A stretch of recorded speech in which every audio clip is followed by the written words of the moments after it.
In the summer of 1995, in one of the wealthiest, most modern cities in the world, 739 people were found dead behind locked doors and sealed windows, alone in apartments that had become ovens, some of them undiscovered for days, in what would become the deadliest heat disaster in American urban history, a catastrophe that the city of Chicago had been warned about, had a plan to address, and chose, through a chain of decisions and absences and willful indifference, to do almost nothing to prevent. Chicago in the summer of 1995 was a city that felt to most of its residents like it was genuinely thriving. Richard M. Daley had been mayor for 6 years and had built a reputation as one of the most effective urban politicians in the country, a man who understood the machine of a great city and kept it running with the kind of quiet authority that drew admiration from civic leaders across America. And that summer, he had just overseen the grand reopening of Navy Pier, the long-abandoned lakefront landmark that was now gleaming with restaurants and shops, and the particular optimism of a city that believed it had turned a corner.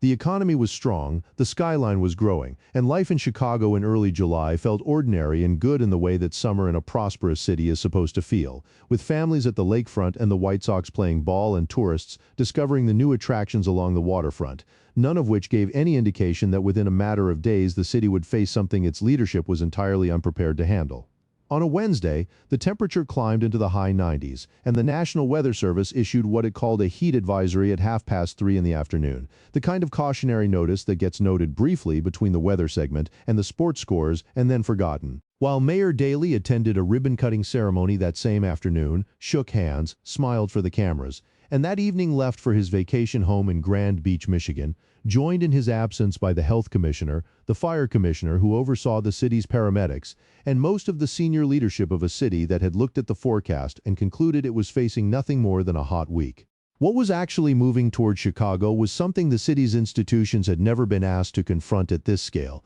a mass of hot, humid air that had been building over the southern plains for days, absorbing heat and moisture, growing heavier and more volatile with each passing hour, and when it reached Chicago it locked over the city like a lid and refused to move, producing temperatures so extreme that combined with the humidity they created conditions the human body was not designed to survive, with heat index readings that climbed past 125 degrees Fahrenheit by midday Thursday, meaning that the air itself, measured not just by temperature but by how it actually felt against human skin, was registering numbers that had no precedent in the recorded history of the city.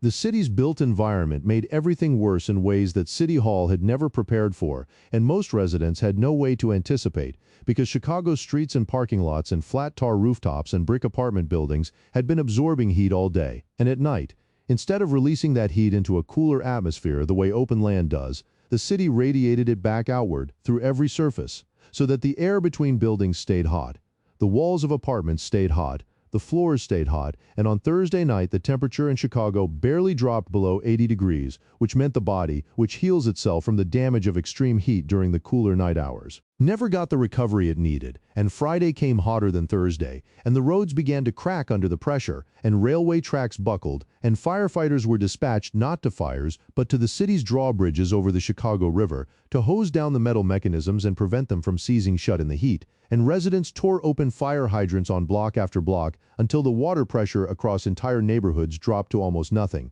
and the power grid, already aging and overstrained, collapsed under the extraordinary demand from air conditioners, leaving tens of thousands of households without electricity for up to 2 full days, including the most vulnerable people in the most vulnerable neighborhoods, for whom an air conditioner was not a comfort, but a lifeline. And when that lifeline went dark, what remained was silence and heat and no way out. The west side and the south side of Chicago are full of the kind of brick 2-flats and 3-flats that were built in the early decades of the 20th century, before air conditioning existed as a necessity or even a concept, low-rise walk-up buildings where the walls are thick and the windows are small, and the upper floors sit directly beneath tar rooftops that have been absorbing July sunlight since 8 in the morning. And during that week, these buildings performed exactly as their materials dictated, turning the heat they collected during the day into radiated warmth that poured steadily into the rooms of the people sleeping inside them, with interior temperatures in some apartments climbing past 110 degrees, while the people inside struggled to breathe air that was hotter than a sustained fever.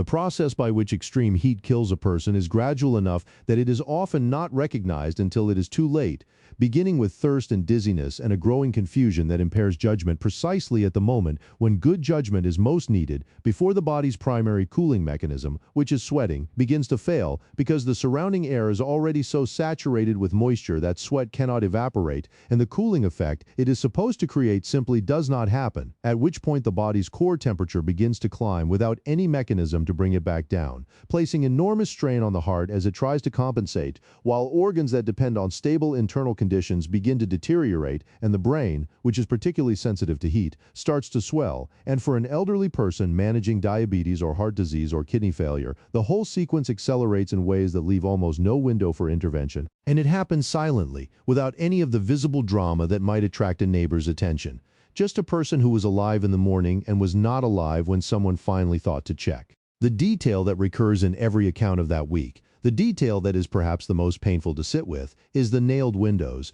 because throughout Chicago's South Side and West Side in 1995, crime was a serious and daily reality that had shaped the way elderly residents related to their own homes, and many of them had nailed their windows shut years earlier out of a genuine fear of break-ins, learning through experience that the street was a place of danger, that strangers at the door were not to be trusted, that survival in this city required keeping everything locked and everything closed, and so when the heat arrived and the interior temperature of their apartments began to climb toward lethal levels, they stayed inside those fortresses with the doors locked and the windows sealed, keeping out the danger they knew and keeping in the danger they could not yet feel, and that same calcified fear, the product of decades of living in neighborhoods the city had never made safe, kept them from calling for help even as their condition worsened, some too proud to ask, some uncertain that what they were experiencing was serious enough to justify an emergency call, some with no one to call, and some already too confused by the heat itself to reach the phone, so that the tragedy of those locked rooms was that in every act of self-protection,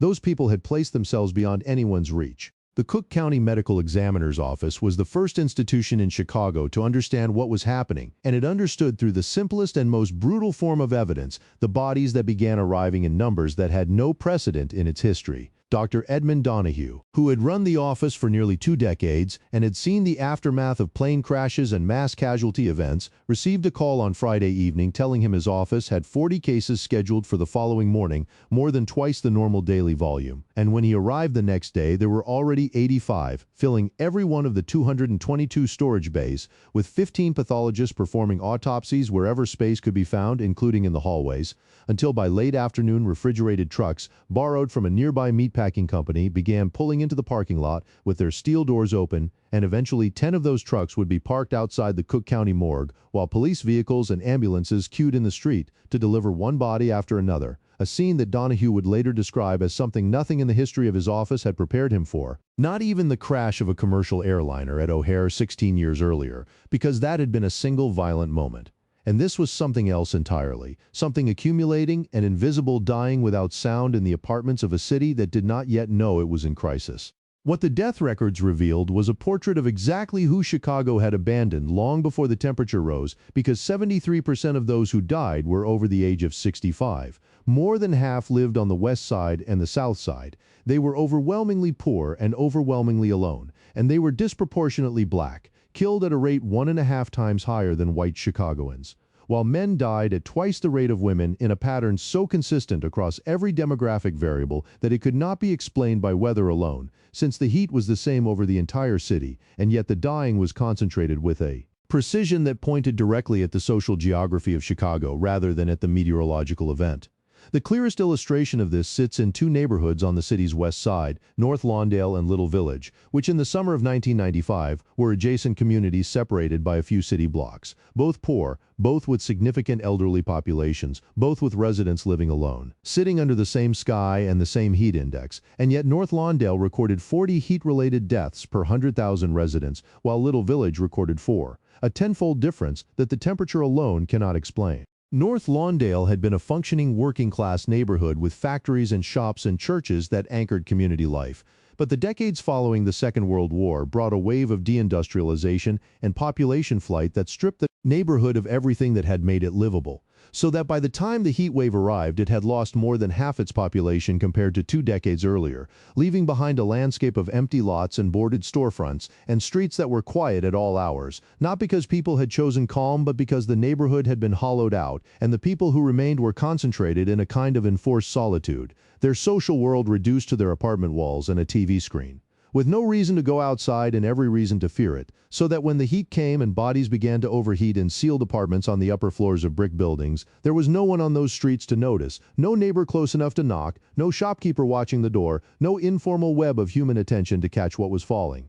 Little Village was different in a single essential way. It was alive, a dense and active Mexican immigrant neighborhood with busy commercial streets where shopkeepers knew their customers by name, with churches running social programs, with grandmothers on stoops and children in the streets at all hours, so that an elderly resident who had not been seen for 2 days would be noticed, and someone would knock, and someone would ask, and someone would find them, because the neighborhood had not been emptied, and the social fabric that makes that kind of attention possible was still intact. And it saved lives without anyone designing it or naming it as an emergency plan. The same principle explained why men died at twice the rate of women during that week, because studies of social behavior show consistently that elderly women maintain wider and more active networks of relationships than elderly men. They make more phone calls. They know more of their neighbors. They are more likely to be noticed when something is wrong, while elderly men who have lived alone for years are far more likely to exist in a silence so complete that their absence from the world goes unremarked for days. And Latino Chicagoans, who made up roughly a quarter of the city's population in 1995,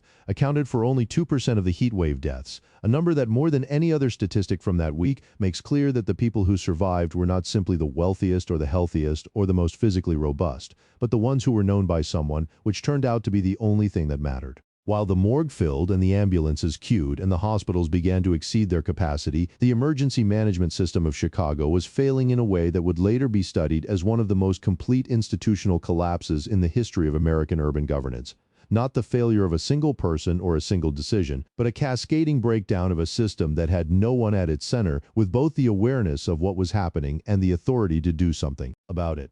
The city's 911 call center, which normally handled around 10,000 calls on a summer day, received nearly 17,000 on the first full day of the heat wave, overwhelming operators and stretching response times to the point where ambulances were being dispatched to calls they would take 30 minutes or more to reach, which in the context of a heat emergency affecting the elderly could be the difference between reaching someone who was critically ill and arriving to find a body. And while paramedics on the street knew what was happening, and police officers knew, and the sergeants in every district knew, and the people answering phones in the fire alarm office knew, the information never traveled upward through the chain in a way that triggered the authorizations that would have brought in additional ambulances from neighboring counties, or activated the mutual aid agreements that existed precisely for moments like this one, because the people with the authority to make those calls were not in the city, and the people who were in the city did not believe they had the standing to act without them. Hospitals began going on bypass status one after another, meaning they were no longer accepting incoming ambulance patients, and eventually 20 of the city's 38 hospitals were simultaneously closed to new admissions, creating a situation where ambulances carrying critically ill elderly people were being driven from one hospital to the next and turned away each time, while firefighters who had carried residents down darkened stairwells in buildings where the elevators had stopped working arrived at emergency room doors or making decisions about where resources should be redirected because the framework for doing that did not exist and the people who might have built it on the fly were unavailable. A heat emergency plan had been written and filed, a document that specified precisely what the city was supposed to do when conditions reached this level, including issuing public advisories, opening cooling centers, deploying social workers to check on registered elderly residents, and mobilizing additional emergency personnel, a plan created for exactly this kind of situation and sitting unused in a city that had forgotten it had it, because the mayor was in Michigan and the health commissioner was away, and the fire commissioner was away, and the officials who remained, the B team as Klinenberg later described it, had no authorization to activate a major emergency response on their own. So 2 full days passed before the city declared a heat emergency, and by the time the full machinery of the city finally began to move, with all 56 ambulances pressed into service and all 600 paramedics deployed, and the bureaucracy of crisis management finally doing what it had been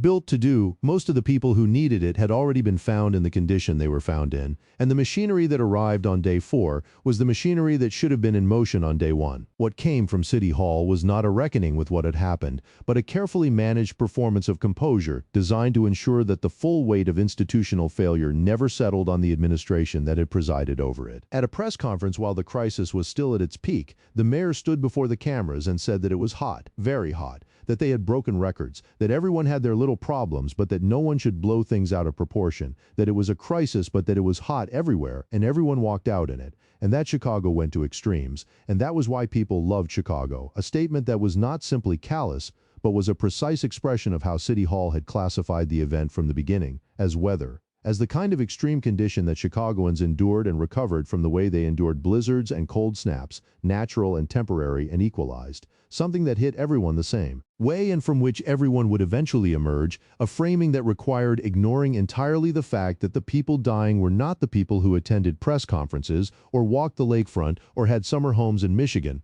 but the people in the sealed apartments in the neighborhoods the mayor had never visited. The Commissioner of Human Services extended the logic at his own press conference by describing those who had died as people who die because they neglect themselves, which was not a slip but a considered institutional position. An argument that the deaths were the result of personal failures, individual negligence, the stubborn refusal of old people to take proper care, rather than the predictable outcome of decades of systematic abandonment of the city's most vulnerable communities. And it became one of the defining statements of the city's response, remembered and quoted for the next 30 years as the clearest expression of what the administration actually believed about the people who had died. The Cook County medical examiner stood against this narrative with the only weapon he had, which was the accuracy of his numbers, insisting that his methodology was sound, that the counts were correct, and that in fact they were likely an undercount. And when City Hall began publicly suggesting that the examiner might be exaggerating, that some of those deaths were simply elderly people who would have died anyway from natural causes, Donahue responded with a precision that the mayor's office could not match, saying that anyone who had been at the morgue and seen the bodies and the trucks would not be raising those questions, and that when the full accounting was done they expected to find that they had underestimated rather than overestimated the toll, which is exactly what happened, because epidemiologists who later studied the broader mortality data found that the actual number of excess deaths during those weeks, meaning deaths above what would normally have been expected for that time of year in Chicago, was considerably higher than 739, with hundreds more people having died of heart attacks and respiratory failure in conditions caused by the heat, but not classified as heat-related deaths, so that the official number, already staggering, was in reality a floor rather than a ceiling. In the media, the most striking response came from the legendary Chicago columnist Mike Royko, who published a piece during the crisis under the headline Killer Heat Wave, or media event, running while refrigerated trucks were still parked outside the morgue on the evening news, reflecting something genuine about how a city that had built its identity around resilience and toughness was struggling to accept that something as undramatic as summer heat had killed hundreds of its residents without a flood or a tornado or any of the visible catastrophe that Americans associate with natural disaster, because people dying quietly in sealed apartments did not look like a disaster and did not produce the kind of images that made disasters legible. It simply looked like old people dying, which happened every day and which no one was required to explain. Mayor Daley commissioned a formal review of the event, and the report that emerged from that review opened with a sentence that was a masterwork of institutional self-protection, declaring the heat wave a unique meteorological event, a phrase chosen with the precision of a legal document because by calling it unique, it implied that it could not have been anticipated and therefore could not have been prepared for, burying the question of the unused emergency plan and the absent leadership and the neighborhoods that had been stripped of the social infrastructure that might have kept people alive, and closing the door on accountability so completely that not a single member of the administration was fired as a direct result of what had happened that week. A sociologist named Eric Klinenberg spent years in the aftermath conducting what he called a social autopsy, working not from weather data or mortality statistics but from the streets of the neighborhoods themselves, interviewing survivors and social workers and city officials and medical professionals, and mapping the deaths against the full social and political history of the places where they occurred. And what he found was a conclusion that reframed the entire event, which was that the heat wave had not created the conditions that killed those 739 people, but had instead made visible a set of conditions that had been present and building for decades, because the isolation in those apartments on the west side and the south side was not a product of 5 days of extreme weather, but of 40 years of deindustrialization and population flight and calculated political disinvestment. of a city that had made decisions over generations about which neighborhoods were worth sustaining and which could be allowed to hollow out, and what the heat had done was simply raise the temperature on a slow catastrophe that had been invisible precisely because it was slow and quiet and affected people who were invisible to the institutions and the media that might otherwise have documented it.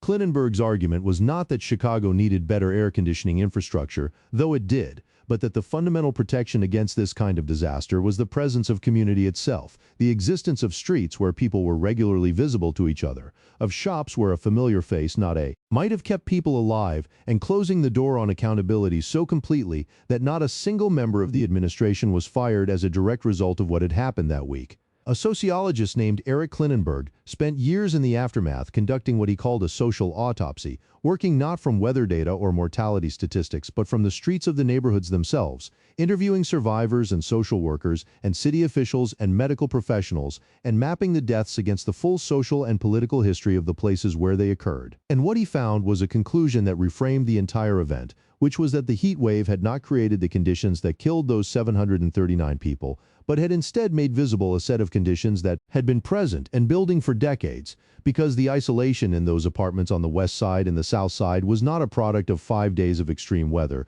but of 40 years of deindustrialization and population flight and calculated political disinvestment, of a city that had made decisions over generations about which neighborhoods were worth sustaining and which could be allowed to hollow out, and what the heat had done was simply raise the temperature on a slow catastrophe that had been invisible precisely because it was slow and quiet and affected people who were invisible to the institutions and the media that might otherwise have documented it. Klinenberg's argument was not that Chicago needed better air conditioning infrastructure, though it did, but that the fundamental protection against this kind of disaster was the presence of community itself, the existence of streets where people were regularly visible to each other, of shops where a familiar face, not appearing for a few days would be noticed and remarked upon, of the informal and unorganized web of human attention that functions in a living neighborhood and that has no official name and no budget line, but that had saved lives in Little Village while North Lawndale buried its dead. And that this kind of community infrastructure, the social fabric that makes neighbors into something more than strangers who share a building,